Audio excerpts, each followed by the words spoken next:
to creating a jangly guitar hook. Less is more. All we gotta do is take a cleanish, bright guitar and play some chords with arpeggiation, suspension, syncopation, and drone strings. I'm Eric Haugen. Check the description box below for tabs and backing tracks on my website, information about exactly what sound tools I'm using today, live streams and more on Patreon, and my deep dive courses, including my new one, Guitar Zen Acoustic, that's coming out very soon. You can check it all out on my website. A little bit before the Beatles and the Byrds, there was this riff from the Searchers' 1964 version of Needles and Pins.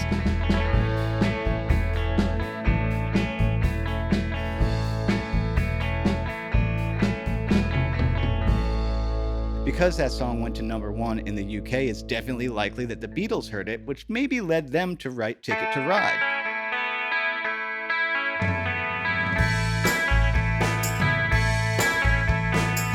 Suspension, arpeggiation, syncopation. That's a quarter note triplet. Again, all just off of an A chord.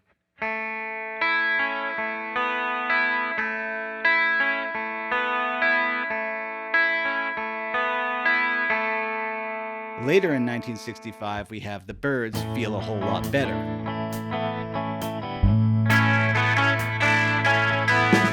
You can definitely hear how similar that one is to the Searchers' Needles and Pins. It's almost the same riff. I can't do a video about Chime and Jangle without doing some Who.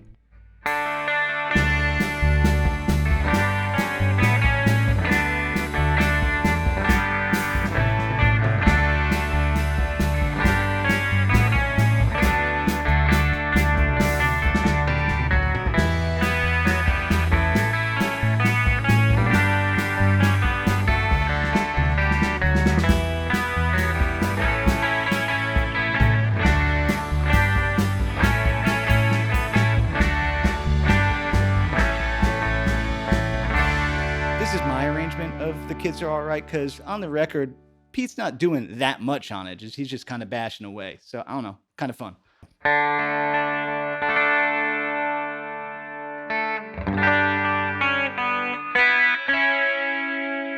That's the A chord. Here's the D. And then some big. Around again.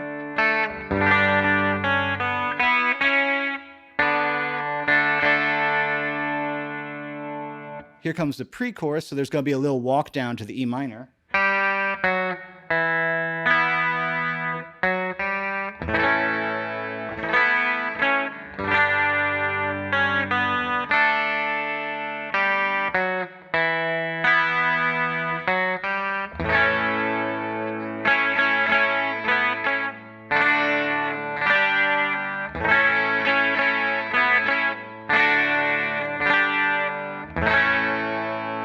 For the next few years, the Beatles, the Byrds, and the Who sort of cornered the market on the jangle pop sound. That is, until it was eclipsed by heavier psych and blues rock. It's around in the 70s with artists like Big Star, Todd Rundgren, and Television, but it's not until Tom Petty and the Heartbreakers' debut record in 1976 that I argue the second wave of jangle starts. Now, Tom Petty and the Heartbreakers broke through to the mainstream, and you can hear the Byrds' influence throughout their catalog.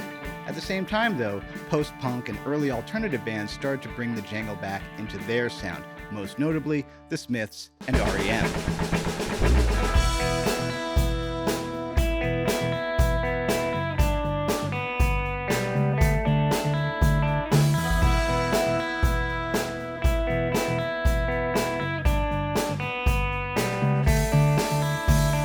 The opening of Orange Crush does one of my favorite things where the guitar mimics the snare drum roll.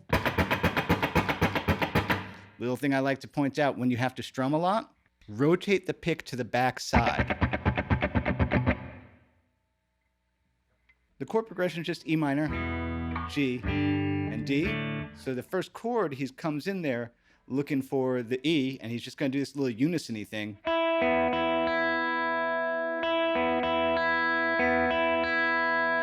That's all it is. Lets the drony jangle thing happen. And yeah, Rickenbackers. There's a lot of stuff going on in the upper end with these guitars.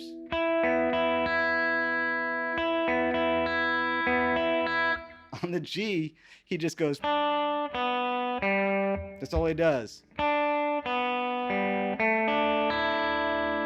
And then when it gets to the D, yep, a D sus2. So that second half.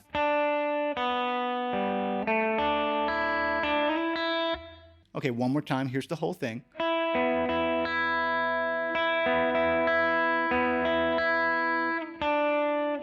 There's a G, D. The simplicity. Speaking of simplicity, let's cut to this interview I found of Johnny Marr talking about jangle choices. A lot of rock and roll guitar players or punk guitar players were doing this.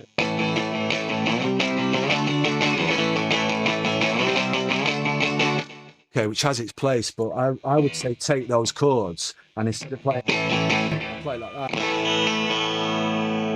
that, and I go just technically and musically the same chords, but just with a different sort of colouring. And then so I try and be a bit more sort of bigger and floral. So.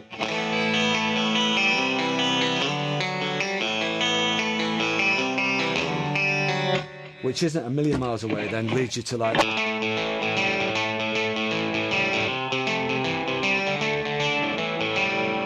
that kind of thing. So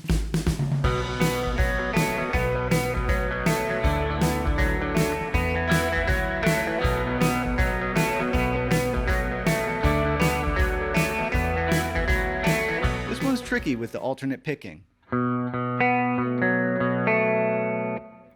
Let's look at that again. But then,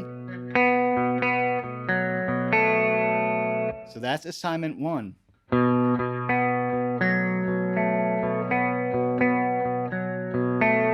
Then it's a C chord, but he goes. So he's kind of doing the same thing up top.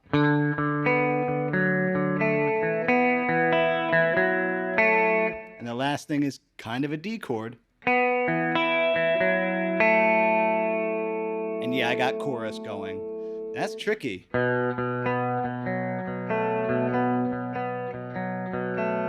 Okay.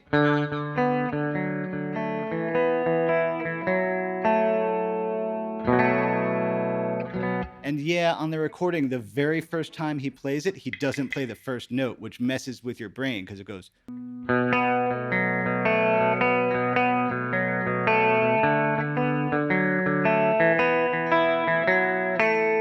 Tricky. Now, ever since the 80s revival of the jangle sound, chimey guitar parts have been a staple of indie bands.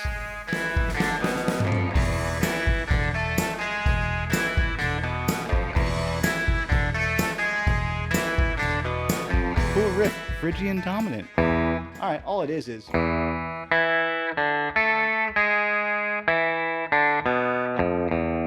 so syncopated, though.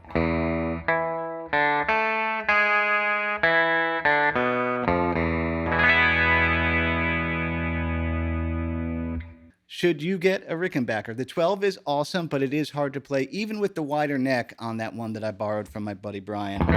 However, these, the overtones that you get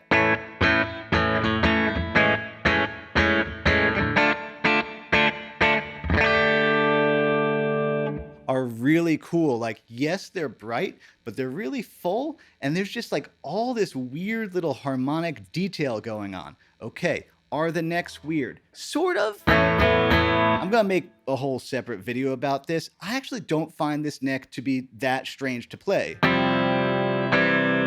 I measured it at the nut. It's the same as my Telecaster. It doesn't get as wide going up, but I mean, I know that that's something that people talk about with Rickenbackers. But there's no guitar that makes you more want to.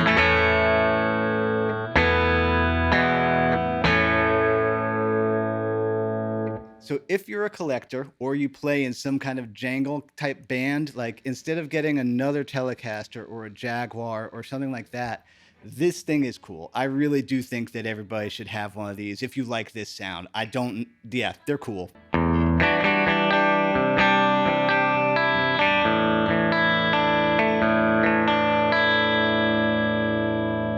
If you enjoyed this video, please like, subscribe, and share. That costs you nothing, and it helps me out a lot. One more time, how my business works. Patreon is where there's every backing track I've ever made, live Q&A seminars, and more. I update that every week, and I make comprehensive courses in partnership with the folks at TrueFire. I have a new one coming out very soon, Guitar, Zen, Acoustic. You can check it all out on my website.